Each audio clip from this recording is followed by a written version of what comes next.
Olá, seja muito bem-vindo ao Minutos Jurídicos. Meu nome é André e hoje, para começar essa nossa caminhada no direito, nós vamos falar sobre norma. O que é uma norma? Qual que é a diferença de uma norma moral e uma norma jurídica? Tudo isso em alguns minutos jurídicos.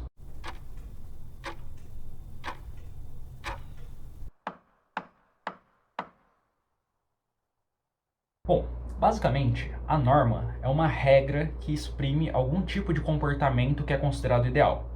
Quando a gente fala de norma moral, a gente está falando de uma norma que surge como parte de uma cultura, como parte de um entendimento social, inclusive, de um comportamento que se espera como sendo adequado.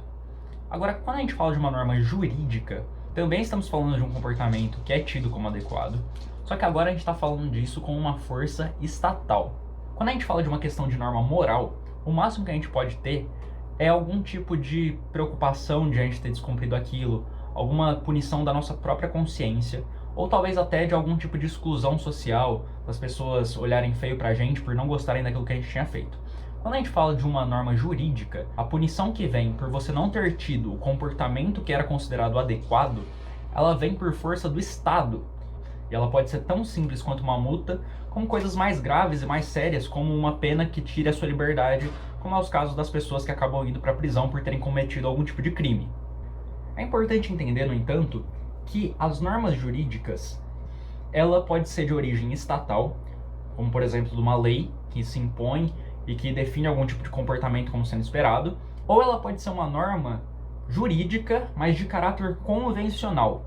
Para a gente entender isso, é só a gente pensar num contrato. Quando você faz um contrato com alguém, você entra num contrato, ou quando você elabora mesmo um contrato para alguém assinar, o que você está fazendo basicamente é criar regras que aquela pessoa, se descumprir ou se você também descumprir, estão sujeitas a algum tipo de sanção. Você pode estabelecer num contrato uma multa. E embora não tenha nenhuma lei específica falando sobre aquela situação que vocês criaram no contrato, a partir do momento em que vocês criaram um contrato, aquilo gerou lei entre vocês. Isso é o que nós chamamos no direito de princípio da pacta sunt servanda. Isso quer dizer, os pactos devem ser cumpridos. Se você fez um contrato, você não tinha que fazer, mas se você fez, você agora se obrigou àquilo. Seja prestar um serviço ou às vezes vender alguma coisa, e a pessoa também tem a sua contraprestação, que nós chamamos, né? Um faz uma parte, isso é chamado de prestação. E também a pessoa oferece para você uma contraprestação. Por exemplo, eu posso vir e falar assim, olha, eu vou te vender um carro, essa é a minha prestação, em troca de uma contraprestação, que é o pagamento de determinado valor. Ok, a gente combinou que no dia X eu ia entregar aquele carro. Se chega no dia X e por qualquer motivo me dá uns 5 minutos e eu falo assim, quer saber, eu não quero mais, eu gosto desse carro, eu não vou entregar o carro. Eu posso ficar sujeito, nos termos do contrato, a uma multa, ou então algum tipo de indenização, conforme for colocado no contrato. Agora, no contrato pode haver também uma cláusula de arrependimento, mas, supondo que nós não temos essa cláusula de arrependimento, fica estabelecido que, se eu falei que eu ia entregar o carro naquele determinado dia, eu tenho que entregar o carro naquele determinado dia. Caso contrário, eu estou sujeito às penas que aquele contrato estabelecer. Agora, quando a gente fala dessas normas jurídicas convencionais, embora elas não tenham sido criadas propriamente pelo Estado, elas são autorizadas pelo Estado. Então, alguém que queira fazer um contrato ou um negócio jurídico, como nós chamamos, deve fazer respeitando os limites que a lei estabelece. Então, por exemplo, se eu quero fazer um contrato, mas eu tenho 15 anos, por exemplo, eu não posso participar de um contrato, porque eu ainda não tenho nem a idade mínima para poder participar de uma coisa dessa. Esse contrato vai ser considerado ilegal e não poderia ter sido feito. Agora, se por outro lado eu faço um contrato em cima de algum objeto, né, que é a prestação que eu falei anteriormente, que não é permitida pela lei, como por exemplo, eu faço um contrato de entregar 1 quilo de maconha, que faz parte das drogas ilícitas. Se eu faço um contrato, ainda que a lei me autorize fazer esse contrato, ela não me autoriza a vender maconha. Então eu não posso ir contra a lei nos meus contratos. Mas às vezes, a lei vai me dar uma oportunidade de fazer alguma coisa dentro dos limites que ela estabeleceu. É aí que nós vemos a diferença entre o que nós chamamos de norma agendi e facultas agendi. O que é isso? Quando a gente fala de norma agendi, a gente está falando de alguma norma jurídica que traz consigo um caráter obrigatório. Você tem que fazer daquele jeito que a lei está te falando.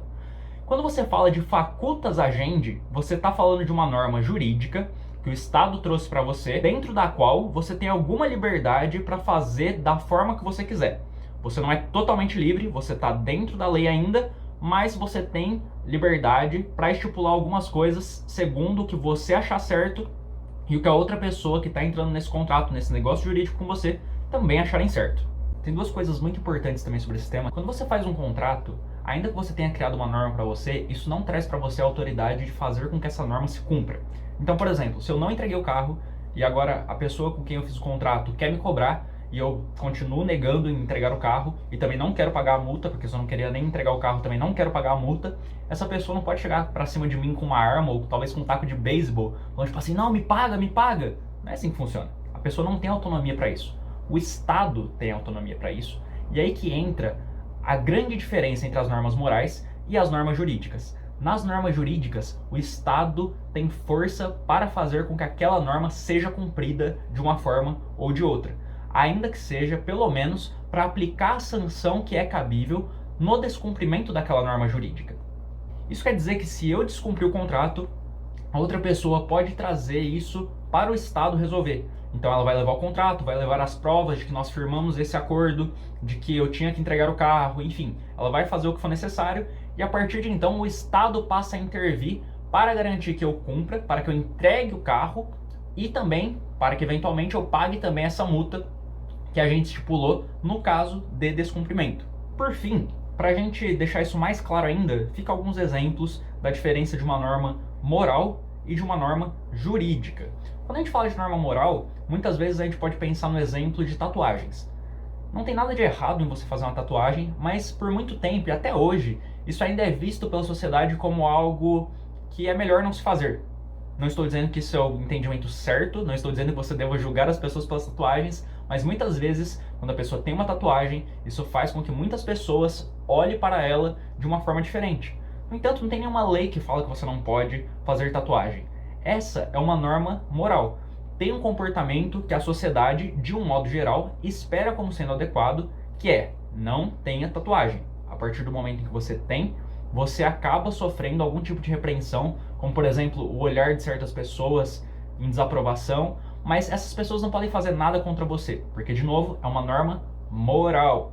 Quando a gente fala em norma jurídica, como eu falei, a gente tem normas convencionais, que são essas como no caso do contrato, e nós temos normas também de força estatal originária. Isso quer dizer, o próprio Estado é quem faz essa norma e impõe ela sobre a população. Então, por exemplo, quando a gente pega no Código Penal, no artigo 121, nós temos lá matar alguém, pena de 6 a 20 anos. Então, qual que é a norma por trás dessa lei? Não matar. Não matar é o comportamento que essa lei espera trazer para as pessoas. Você não deve matar. Aí ele traz essa prescrição: matar alguém. Ou seja, se você matar alguém, pena de 6 a 20 anos. Essa é uma norma jurídica estatal. Ela vem do Estado e ela é posta sobre a sociedade. Em grande sentido, dá pra gente falar que as normas jurídicas têm a sua base, têm o seu apoio na moralidade. Se um Estado cria uma norma jurídica que é contrária à moralidade daquela população, aquele Estado já não mais representa os interesses daquela população. Então você nunca vai ver uma lei que incentiva você matar alguém. Você não vai ver, por exemplo, uma lei que incentiva você a ser infiel ao seu cônjuge. Então, por exemplo, há um tempo atrás, até 2005, a gente tinha o crime de adultério. Quem cometesse adultério estava sujeito, então, a uma pena de 15 dias até 6 meses de detenção.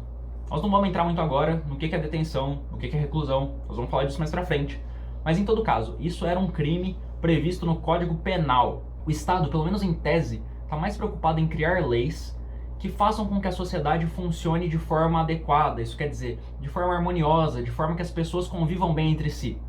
Agora, embora seja muito relevante para a nossa moral essa questão do adultério, essa questão da traição, e é uma coisa que fere muito a gente, né? Ninguém gostaria de ser traído, isso não é tão relevante para o Estado ao ponto de se tornar um crime. Isso deve ser resolvido entre a pessoa que foi traída e aquela outra pessoa que tenha traído ela. E o Estado dá os seus meios para isso. A pessoa pode entrar com uma ação de divórcio por descumprimento dos deveres matrimoniais, entre outras coisas. Mas o ponto é, não fazia sentido você ter uma norma de uma proporção tão grande quanto uma norma penal para tratar dessa questão. Mas como vocês podem ver, o direito tem a sua base, em certo grau, em cima da moral. Ele não vai ser contra, e de novo, pelo menos em tese, a moral de uma sociedade.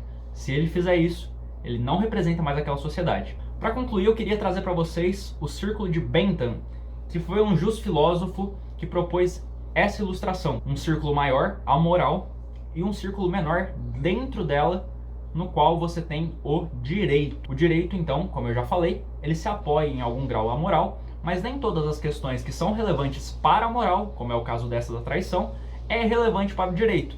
Então, nesse caso, ele estaria aqui do lado de fora, do lado da moral do círculo. Agora, dentro do direito você vai ter questões como, por exemplo, matar alguém. Matar alguém é uma coisa muito relevante para o funcionamento ideal da sociedade, de forma que esse tipo de atitude deve ser impedida pelo Estado. Então, ele está dentro aqui dessa parte que diz respeito ao direito, é uma norma jurídica, é uma norma acerca da qual a pessoa está sujeita a algum tipo de sanção. Bom, galera, é isso. Eu espero que esse vídeo tenha sido útil para vocês e que agora vocês pelo menos tenham alguma ideia de qual é a diferença entre uma norma jurídica e uma norma moral. Esse é um assunto bastante filosófico, mas é o que coloca a gente no caminho para estudar e entender melhor o direito. Eu espero que vocês tenham gostado. Se vocês gostaram, deixem aqui o seu gostei, deixem aqui os seus comentários se vocês ficaram com alguma dúvida ou se vocês têm alguma sugestão, e eu vejo vocês no próximo vídeo. Até mais!